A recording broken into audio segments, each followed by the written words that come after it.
Buenas noches, vamos a continuar con el tema de planificación de procesos y empezamos hablando acerca del problema, ¿no? Que es básicamente, tengo varios procesos que están listos para ejecutarse, ¿cuál elijo, ¿no?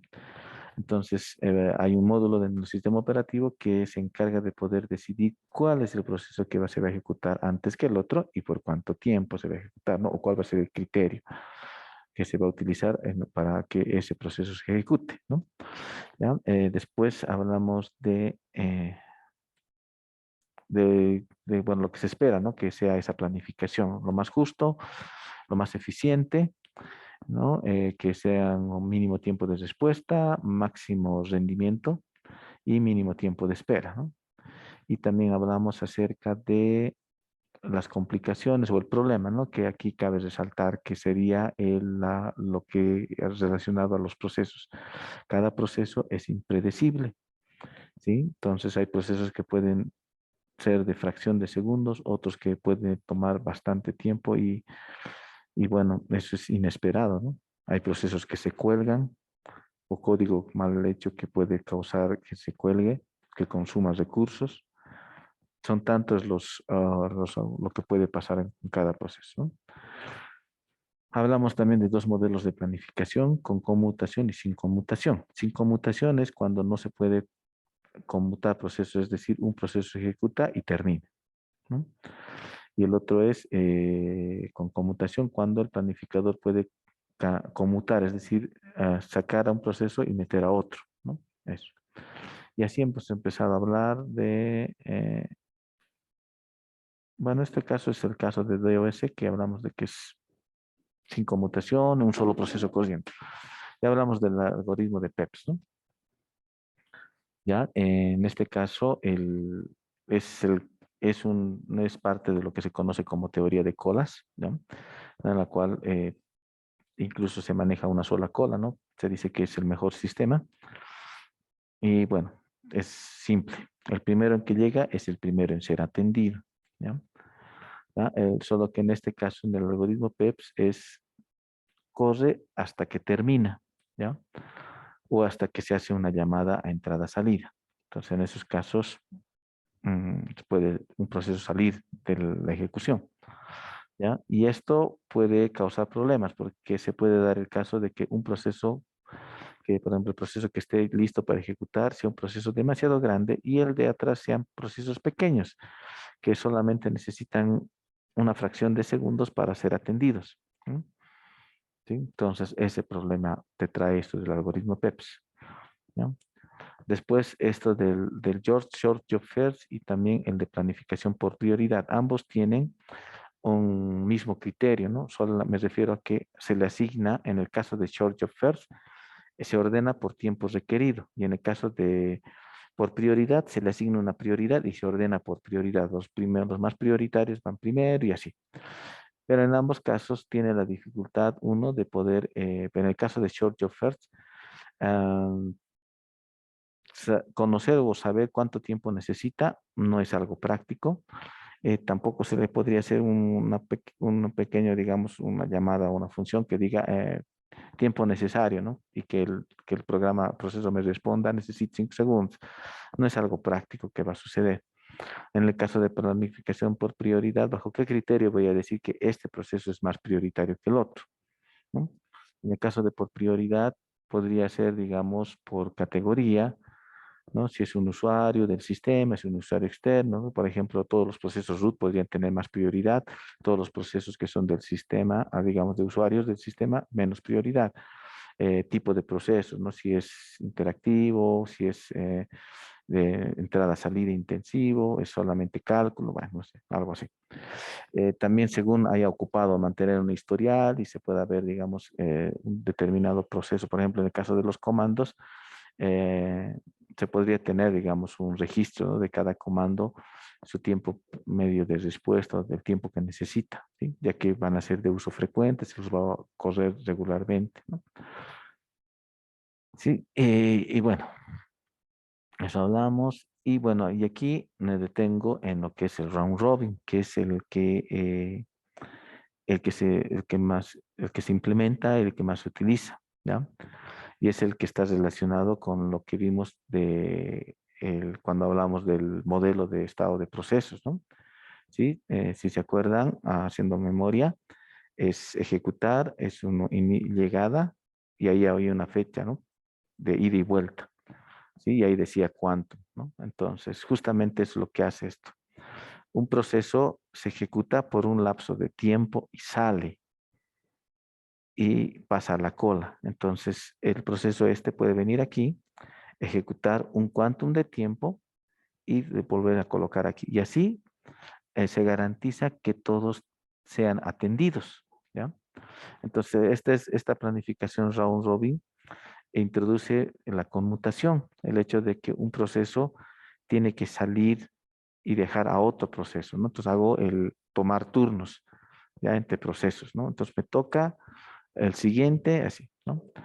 Es también justo porque a cada uno le da un tiempo mismo tiempo. Entonces no hay que un proceso va a ocupar todo el CPU durante una hora, exagerando, todos le da un tiempo, ¿no? Pongámosle un tiempo X, un segundo. Entonces viene un proceso, ejecuta por un segundo y sale. Viene el otro proceso, ejecuta un segundo y sale, y así sucesivamente. Y eso también mencionamos, ¿no? Cuando, vamos a hacer recuerdo de esto, ¿no? Cuando veíamos esto de los saldos, ¿no? O bueno, de los temas del contador, ¿no? Puede que tal vez en este punto justo el proceso le haya tocado salir, ¿no? Oh, perdón, aquí. Ha tenido que salir y ceder a otro proceso, ¿no? Y después continúa y vuelve a ejecutar eso. Entonces, eso puede causar que, y eso hablamos, ¿no? Que otro proceso antes ya ejecute, ¿no? Entonces, puedes pasar diferentes escenarios, ¿no? En el que un proceso no termina y tiene que ceder a otro, ¿no? Entonces, y es interesante esta planificación, ¿no? Porque obviamente no va a quedarse un proceso, digamos, durante un minuto, ¿no? Sino que va a ser fracciones de segundos que son imperceptibles a la vista, ¿no? Entonces, por eso también yo puedo tener la sensación de que todo está corriendo al mismo tiempo, ¿no? Sin embargo, en la práctica lo que está pasando es que están tomando turnos, ¿sí? Eso es lo que está pasando. Entonces, tengo aquí un proceso, digamos, un proceso Notepad, tengo un proceso, distintos procesos, todos están corriendo, pero todos de alguna forma están, digamos, con una tajada de tiempo, ¿no? Está corre un tiempo, descansa, ¿no? Y así. Es como el filósofo, ¿no? O sea, ejecuta a la cola, ejecuta a la cola, ejecuta a la cola, ¿no? ¿Sí? Entonces, más o menos hace como pensar, comer, algo así, me refiero, ¿no?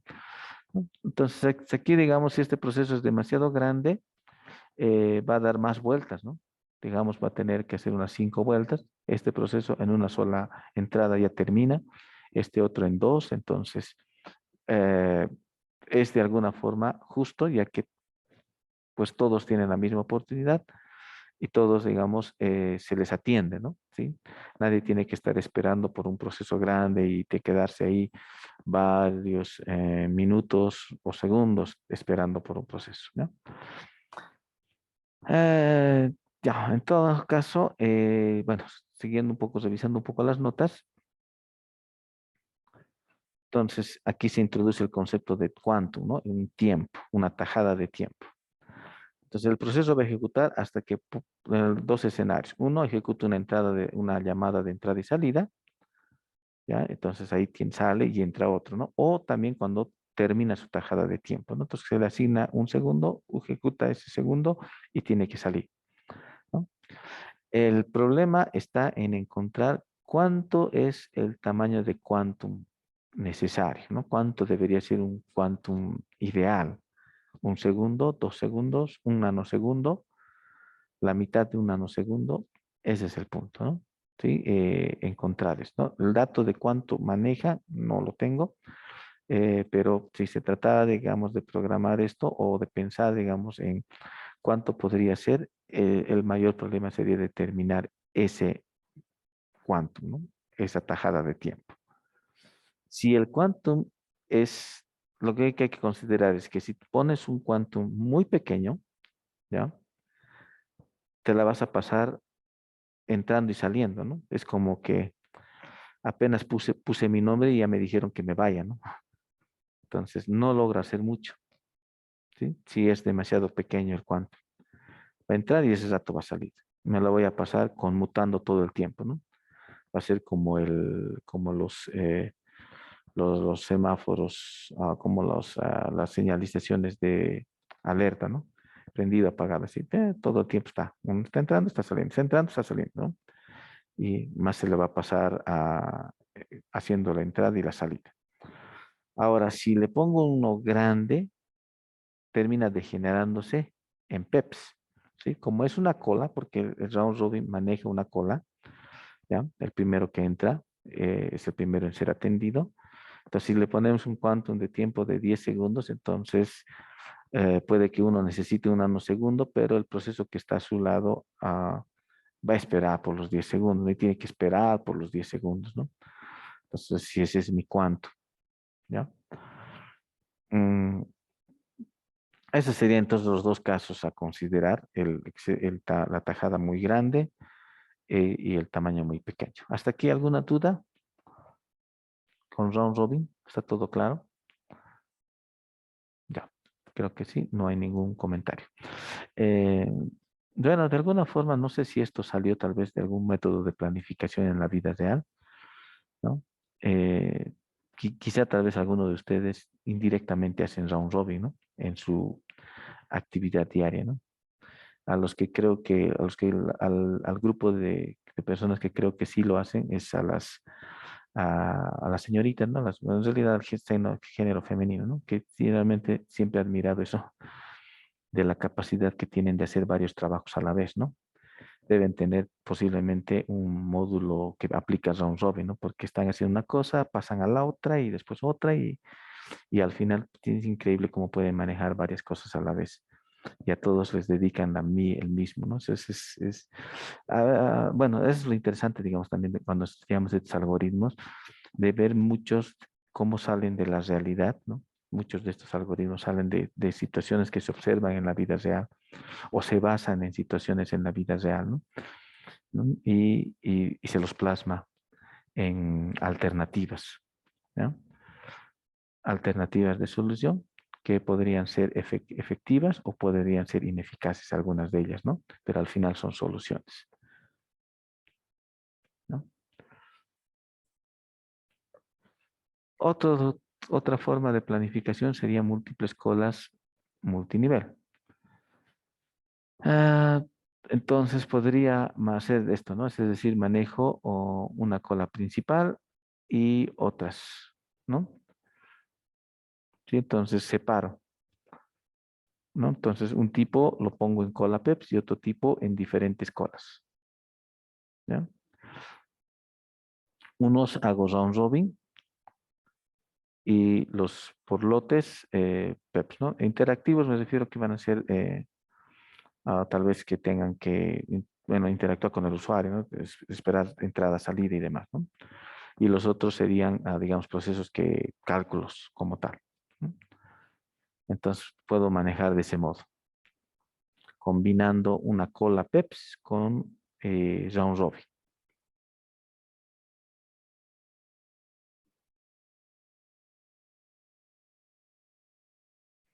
Ahora, implementar esto tiene sus problemas, ¿no?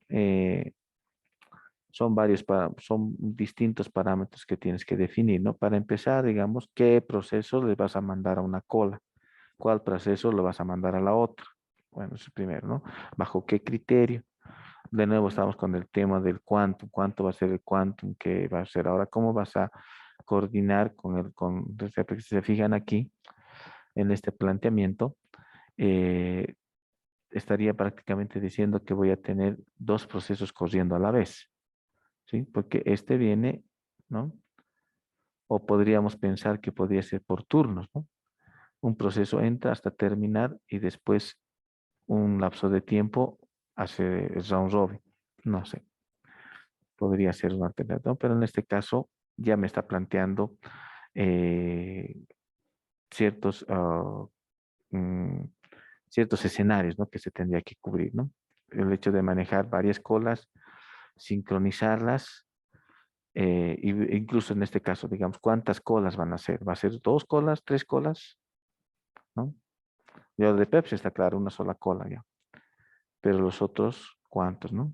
Y ese es lo que además, ¿cómo podría digamos, desde el programa, podrías tú determinar si mi programa, mi aplicación corresponde a un proceso que tiene que ir al round robin o corresponde a un proceso que tiene que ir a PEPS, ¿no? Entonces son complicaciones que se presentan, ¿no? Ya pensando y analizando, eso es lo que pasaría.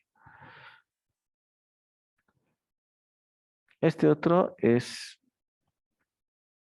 a 2 niveles. Se divide el problema en dos y se usa un planificador distinto para cada caso, ¿no? Se tiene una cola de corto plazo, un round robin de corto plazo y uno de largo plazo. Manejo dos, ¿no? No manejo PEPs y round robin, sino manejo dos, ¿no? Entonces, un planificador de corto plazo se encarga de solo decidir qué proceso se le asigna de entre todos los que están en memoria, ¿no? Entonces, eso, ya va a ser el round robin. El otro va a decidir qué procesos han estado demasiado tiempo en memoria y pasar a disco para dar oportunidad a otros procesos que han estado mucho tiempo en disco. Es decir, esto de aquí es, bueno, eso también vamos a ver más adelante en memoria, de que cuando te falta memoria recurres al disco como una extensión de la memoria, ¿ya? Entonces tú lanzas un proceso, ese proceso eh, bueno, si hay espacio en la memoria, se le asigna un espacio en la memoria, si no, se va a disco. Ahora, lo que nos dice en esta planificación de 2 niveles es que se decide, digamos, de los que están en disco, cuáles pueden ir a memoria y de los que están en memoria, cuáles pueden bajar a disco, ¿no? Entonces se tiene eso, ¿no? Es un round robin, pero se va seleccionando, ¿no? ¿No? Procesos que los mando a disco, ¿ya? Eh, y procesos que están, ¿no? Entonces la diferencia es que en memoria es rápido y en disco es lento, pero podría haber procesos que no necesariamente necesito que su respuesta sea rápida, ¿no? Por ejemplo, un proceso, digamos, aunque es obvio que la mayoría quiere rapidez, ¿no? Pero podría darse el caso de un cálculo, digamos, ¿no? Que no necesito que sea inmediata respuesta, entonces podría estar calculando por debajo, ¿no? Y yo necesito otros procesos que realmente son más interactivos, ¿no? Que necesito recibir información, enviar información más tiempo, más parte del tiempo. Entonces, ahí, ¿no? Ese es el caso. Entonces, yo se tiene que tomar esos dos escenarios, ¿no? Entonces, tratar de encontrar cuáles son los de corto plazo, cuáles del largo plazo y mover algunos a disco, después moverlos otra vez a memoria y moverlos a disco, ¿no? Eso es. ¿Alguna consulta? Y bueno, a ver, ¿qué más? Y creo que sería, bueno, lo que les decía, ¿no? ¿Cómo decido qué procesos deben ser llevados de una cola a otra? ¿Ya? ¿Bajo qué criterio voy a hacer esto, no? Ah, podría manejar prioridad, cantidad de CPU que he usado y demás, ¿no? Entonces, eso sería, digamos, prácticamente el tópico de planificación de procesos, ¿no? Entonces, pueden complementar viendo un poco más detalles en el capítulo correspondiente, ¿no? De todos ellos, el que siempre voy a rescatar, digamos, es el tema del round robin. Y lo digo siempre porque de verdad que es un planteamiento interesante, ¿no? El tomar turnos, que todos tengan su tajada de tiempo de ejecución, ¿ya? Vamos a poner pausa en la grabación. ¿Alguna consulta? Ya. Tenemos otros casos más. Planificación en múltiples procesadores. El escenario de que tengo una sola memoria, pero tengo varios CPUs. Entonces ahí se puede plantear la solución de asignarle una cola a cada procesador, ¿no? Entonces se puede ser un criterio de planificación, ¿no? Y esto podría ser muy parecido a lo que hacen en los bancos, ¿no? Es que cada CPU sería como un cajero, entonces al final sigue siendo, bueno, en realidad el cajero maneja una sola común, ¿no? Digo, en los bancos manejan una sola común, una sola cola, perdón, una sola cola y de ahí van distribuyendo a cada CPU. En este caso te está planteando es colas separadas, ¿no? Para cada CPU.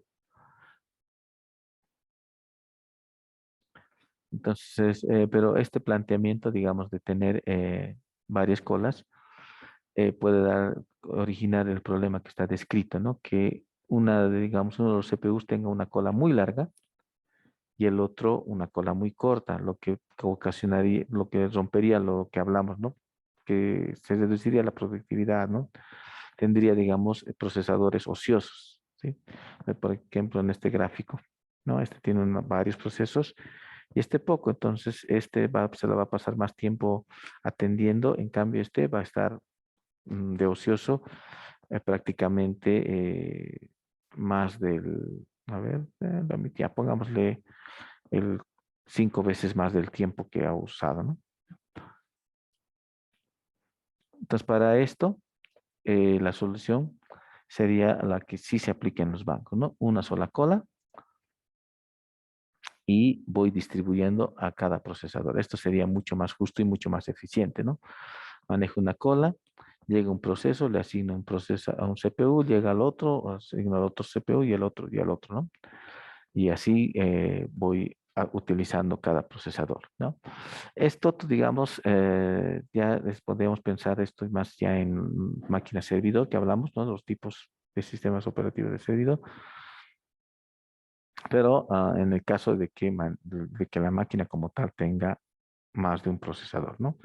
En la mayoría de los casos, me refiero al usuario común que que no está usando un equipo servidor, es un solo procesador, ¿no? Y toda la teoría que se ha estudiado está enfocado principalmente a un solo procesador, ¿no? Y bueno, no sé, se podría extender esto, tal vez quizá manejar una sola cola, pero tal vez hacer round robin, ¿no? De tal forma de que cada procesador, bueno, se me ocurre, ¿no?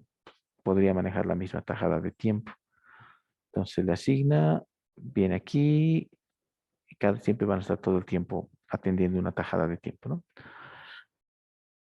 Y bueno, y ahí sí terminamos.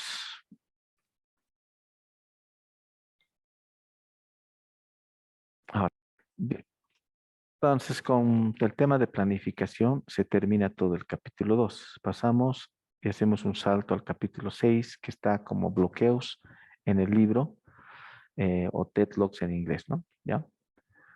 Entonces, esto, digamos, responde, digamos, a una reorganización interna que se hizo en la cual se definió que este capítulo estaba más ligado ¿no? al capítulo 1 y 2, ¿no? Entonces, y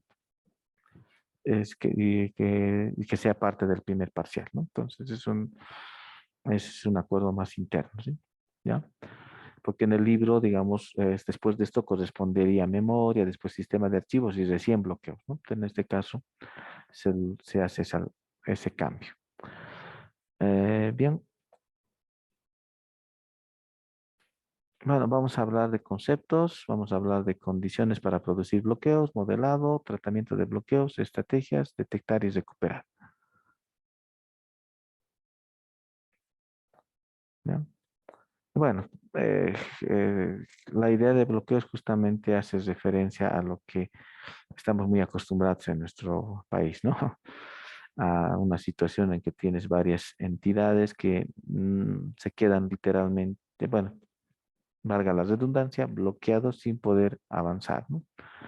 ¿Ya? Y, y bueno, en el modelo de estados de procesos también vimos, ¿no? Que puede dar el caso de que se podría quedar un proceso esperando por el otro por siempre, ¿no? Y eso sería una situación de bloqueo, ¿no? Ya. A manera de introducción, los dispositivos, los recursos, siempre se van a compartir. Impresora, disco, archivos, todos se van a compartir, ¿no?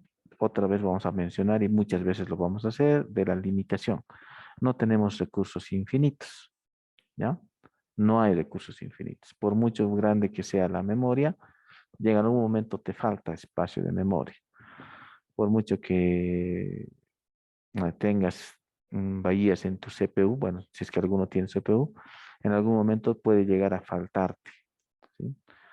No sé, o puede también asobrarte en el peor de los casos, ¿no? Les refiero que hay un límite. Por ejemplo, en mi caso tengo 3 entradas de USB y la verdad quisiera una más, ¿no? 4 sería genial, ¿no? Entonces, siempre hay esa necesidad y, y en la vida real, mm, viendo, digamos, como sistema computacional, me refiero al conjunto de partes, entran en conflicto, ¿no? ¿Qué pasa si, digamos, tengo otro celular que quiero dejar cargando? Va a entrar aquí, tengo un mouse inalámbrico y ¿dónde lo pongo, no?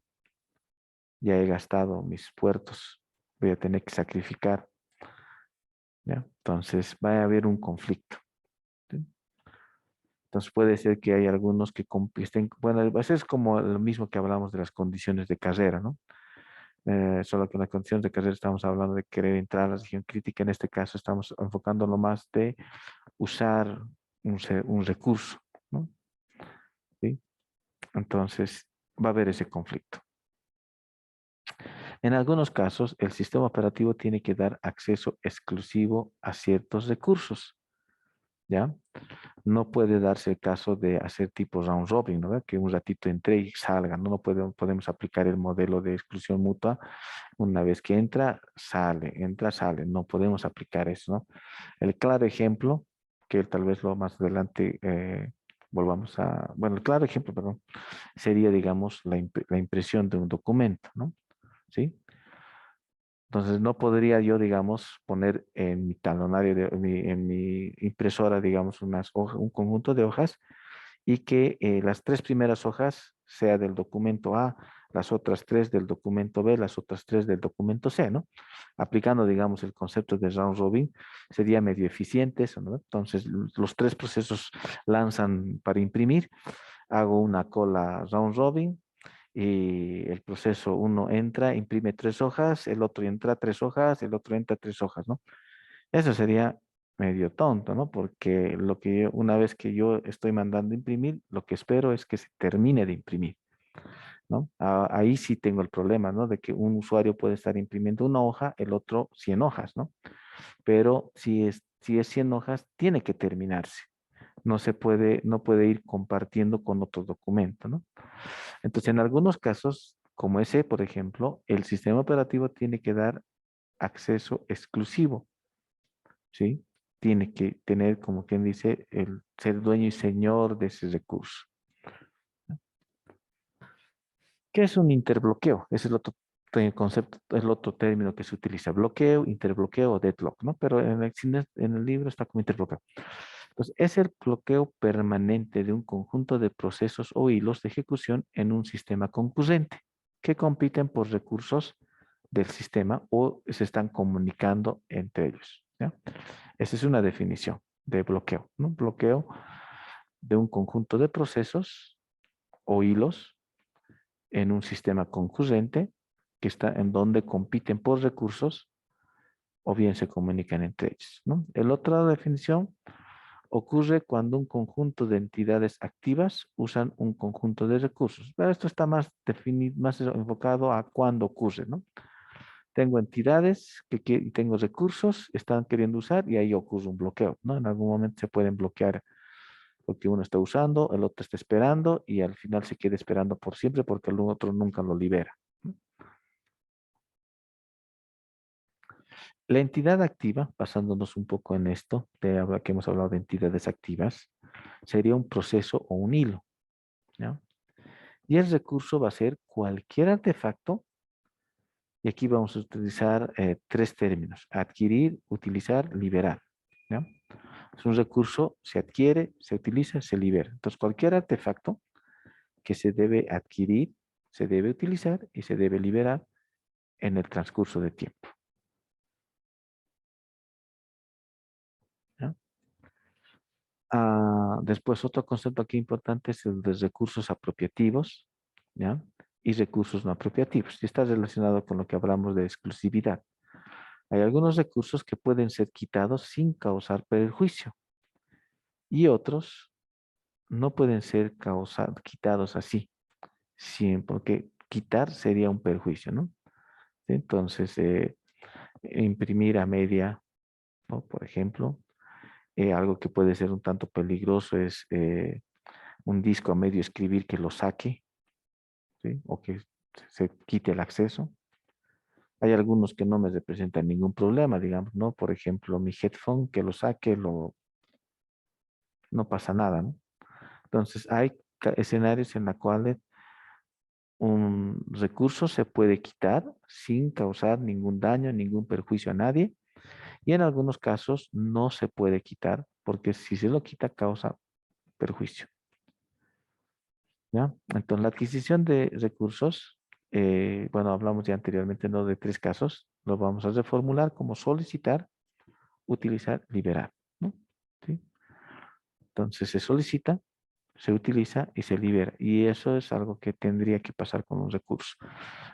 Puede ser una petición por un recurso, digamos, una entrada USB. Se le asigna la entrada, se utiliza la entrada, pero después se tiene que liberar la entrada, ¿no? En ese sentido va. Se solicita, se utiliza, se libera, ¿no? Ahora, aquí aparece también el concepto de adquisición de recursos no disponibles porque el proceso puede estar solicitando un recurso que está siendo utilizado por otro, ¿ya? ¿Sí? Entonces, ese escenario se va a dar, ¿no? Entonces, como tengo recursos limitados, en algún momento no se me puede asignar todos los recursos, ¿no? ¿Sí? Entonces, si solamente tengo 3 USBs, entonces 2 ya están utilizando, el tercero que venga y que quiera USB, se le va a asignar, y el cuarto, ¿qué tiene que hacer? Tiene que esperar, ¿ya? Y va a quedarse bloqueado hasta que el recurso se libere, ¿ya?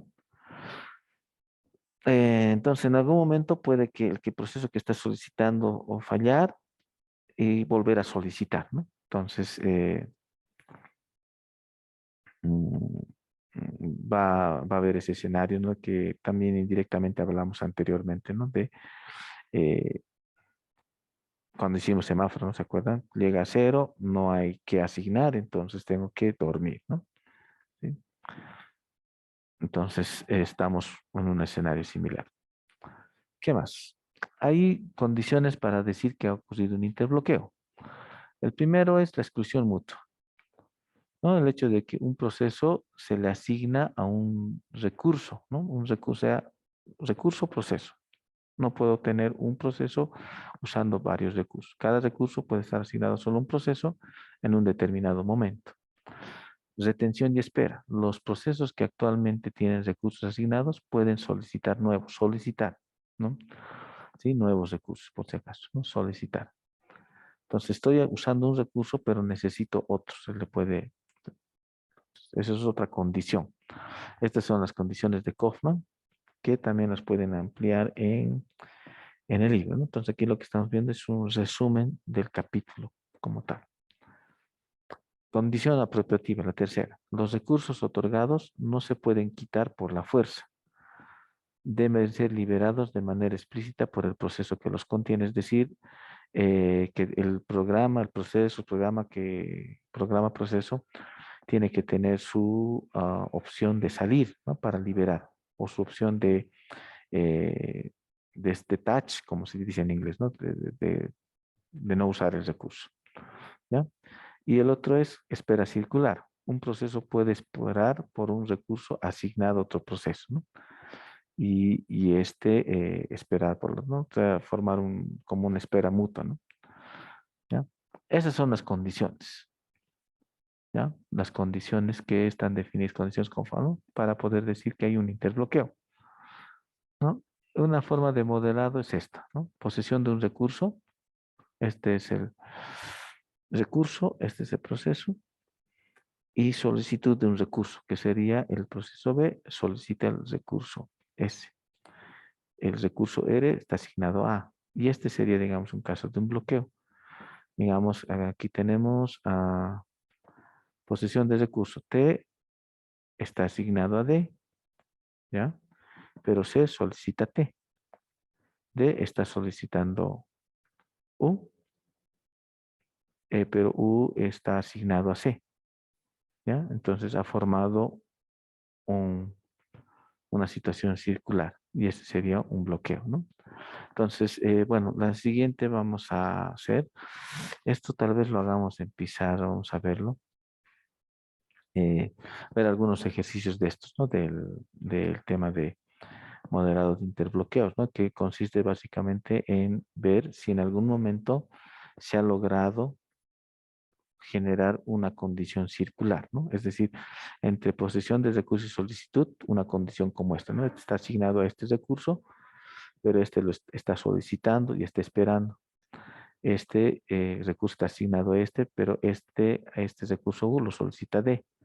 Y entonces entre los dos procesos y los dos recursos han generado una situación de dependencia, ¿no? Yo estoy esperando, tú estás esperando y al final todos están prácticamente esperando y formando una situación circular.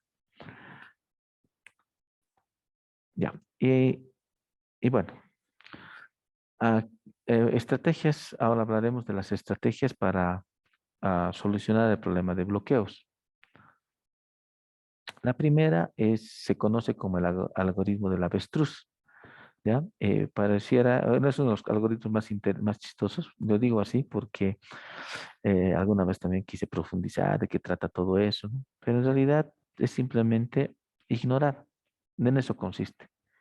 ¿Sí? Y le llaman el avestruz porque hace referencia a la característica que tiene el animal avestruz como tal, que aunque nunca lo he visto en la vida real, pero en teoría dicen que oculta su cabeza, ¿no? Cuando se ve en situación de peligro, oculta su cabeza. Entonces, en honor a ese comportamiento, se ha determinado como una estrategia para evitar bloqueos, el ignorar el problema. ¿Ya? Ahora, aquí bueno, yo sé que lo he mencionado muchas veces, este caso, pero es un caso real, ¿ya?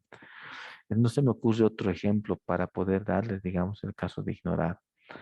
Bueno, ¿cuál es la idea? O sea, en esto de ignorar es un poco analizar, ¿no? Y ver la frecuencia con que ocurre en el bloqueo. ¿Sí? Cada cuánto sale un bloqueo. Es muy seguido, es muy esporádico, es rara vez, ¿ya? Y también implica el costo para resolver el bloqueo. No es un bloqueo y me va a costar demasiado en horas de programación, en personal. Entonces, en esos casos, tomando esos parámetros, costo, frecuencia, se podría decidir que es mejor ignorar el problema. Y es una estrategia válida, o sea, aplicar el algoritmo del avestruz, que es básicamente, me hago al del, como hay en frases criollas, ¿no? Me hago al del otro viernes, al que no te vi, al que yo no sé, ¿no? O sea, es válido, ¿no? Ya está efectivo, ¿sí? Esto de ignorar el problema. Bueno, y aquí les cuento, digamos, el caso que ya lo he repetido, creo, por varios semestres, porque no se me ocurre otro caso, honestamente, o por lo menos no conozco. Esto lo sé por unas personas que viven en otro país, en el África, en el que, en este tema del COVID que hubo, nunca se habló de COVID. De hecho, lo trataron el COVID como si fuera malaria. Cosa curiosa, ¿no? O sea, básicamente lo que hicieron era ignorar el COVID. No sé si han mantenido toda la pandemia, ¿no? Pero por lo menos el 2020, ese fue el, ese fue el caso. Entonces, todos los síntomas que la pareja que yo conozco, digamos, el matrimonio que yo conozco, uno de ellos tuvo, entonces, todo encaja con COVID, pero así en términos legales, en ese país, no dijeron COVID, lo pusieron como principio de malaria, ¿no? ¿Sí? Entonces, realmente aplicaron una política de ignorar el problema, ¿ya? ¿Sí? Podemos criticar toda esa situación, pero algo que digamos, por eso lo uso también como caso, pero algo que digamos que es rescatable de ese país en el África es que su sistema de salud no ha colapsado, ¿sí? O sea, el aplicar el algoritmo del avestruz en ese país, que obviamente a ninguno se lo aconsejó, logró que su sistema de salud no colapse. No, por si acaso no estoy, no, eso he dicho en muchas clases, ¿no? No soy negacionista del COVID, ¿no? Pero en el caso de ese país, ha logrado eso, ¿sí? ¿Se acuerdan los primeros días? No había para comprar alcohol, no había para comprar barbijo. El barbijo subió a 15 bolivianos, 10 bolivianos la unidad. O sea, el hecho, digamos, de darle, de no, o sea, lo contrario ha sido justamente, ha ocasionado especulación y un montón de problemas, ¿no? Y en el caso de la estrategia aplicada en ese otro país, el ignorar les ha traído el beneficio de que no colapse. Entonces, nadie, digamos, ha ocultado barbijos, nadie ha ocultado alcohol, nadie ha hecho de nada. Entonces, todos tenían y se ha podido distribuir a la población, ¿no? Aparte de que también la misma población, y esto en el África, ¿no? Están acostumbrados a tantas eh, pestes, enfermedades y demás, ¿no? A ellos ya les ha pasado de todo, que creo que al final, para ellos prácticamente esto era, hemos tenido cosas peores, esto es nada, digamos, ¿no? Otra vez, digamos, el criterio de ignorar el problema, ¿no? ¿Sí? Entonces, en algunos casos, de verdad que puede ser bueno esto de ignorar el problema. Los parámetros, una vez más los repito. Frecuencia, ¿no? La frecuencia, cada cuánto ocurre, y ahí se puede evaluar. Si ocurre una vez al mes, no vale la pena, ¿no? Darle mucha importancia. Y esfuerzo requerido para solucionarlo. Si el esfuerzo es demasiado grande, puedo vivir con eso, no puedo vivir de cuando en cuando con un bloqueo. Es como que de cuando en cuando se cuelga mi máquina, ni modo, reinicio y ya está, vuelvo. Es una forma de decir, ¿no? Entonces, pero si la cosa, si la frecuencia es muy seguida, entonces ignorar el problema no es solución. El otro es detectar y recuperar el problema. Entonces implica un análisis, ver dónde, o sea, es más o menos encontrar, aquí se ha bloqueado, ¿no? Este está esperando este está esperando esto, todos están esperando, listo. Y se recupera el problema, ¿no? El otro es evitar dinámicamente el problema. Entonces, digamos, para evitar esto, antes de asignar un recurso, por ejemplo, digamos, antes de que te se asigne eh, evitan que ocurra eso para generar esto. Entonces, es como que te asigno a ti, te asigno a ti, y entonces voy haciendo un control muy estricto de tal forma de que evito de que generar una situación circular de dependencia, ¿no? En espera de recursos y solicitudes y asignación. Ese es la otra estrategia, ¿ya? Entonces, ya aquí estamos, ¿no? Comparar la frecuencia, si el esfuerzo soluciona. Ya esto ya les explico, ¿no? Entonces, en cuanto a detectar y recuperar, podríamos decir detectar con un recurso de cada tipo, detección con varios recursos, recuperación, la recuperación aquí sí vale la pena mencionar, puede ser por medio de la apropiación, ¿no? Es decir, quitarle el recurso, ¿no? La otra forma de recuperarse es a través de hacer un rollback, un retroceso, ir a un punto atrás, donde antes de empezar el bloqueo, ¿no? Y el otro es también por medio de cerrar procesos, ¿no? Es agarrar uno de estos procesos, hacer un kill -9 y listo. Fin del bloqueo, ¿no? Obviamente no se puede eso, ¿no? Entonces, son esos, ¿no? Entonces puedo, bueno, en cuanto a detección, puedo hacer con un recurso o puedo hacer con varios recursos y el otro es por medio y la recuperación es la expropiación, ¿no? Quitar el recurso. La otra alternativa es matar el proceso y la otra alternativa es hacer un rollback. ¿Y qué más? A ver, ya terminamos con esto. Esto vamos a ver la detección con varios recursos. Es un algoritmo que les voy a explicar en la siguiente clase. Y a ver, aquí algo más. Esto, ¿no? Evitar dinámicamente el problema. Ya les decía entonces hacer una asignación cuidadosa de recursos. Y la otra es prevenir el problema, entonces eliminando algunas de las condiciones de Kaufman, ¿no? Entonces basar en estas condiciones que vimos aquí, ¿ya? Por ejemplo, el caso de condición de espera circular, entonces tengo que, como estrategia, tengo que empezar es eliminar el, alguna de esas condiciones. Entonces, si encuentro que hay algo circular, tengo que encontrar alguna forma de eliminar a través tal vez de hacer un kill del proceso, ¿no? Sí, eso. Y finalmente termino que aquí quedaría pendiente esto de la detección con varios recursos, ¿ya? Que vamos a hacer se le conoce como, vamos a ver, en el Excel vamos a usar un Excel, vamos a ver el algoritmo como tal. Y después también para la siguiente vamos a revisar también un poco de esto, aunque esto es mejor hacerlo en papel pero bueno, vamos a ver cómo lo hacemos el día sábado, ¿no? Entonces, ¿ya? ¿Qué más? Y bueno, con esto, digamos, terminaríamos el resumen del capítulo correspondiente a interbloqueos.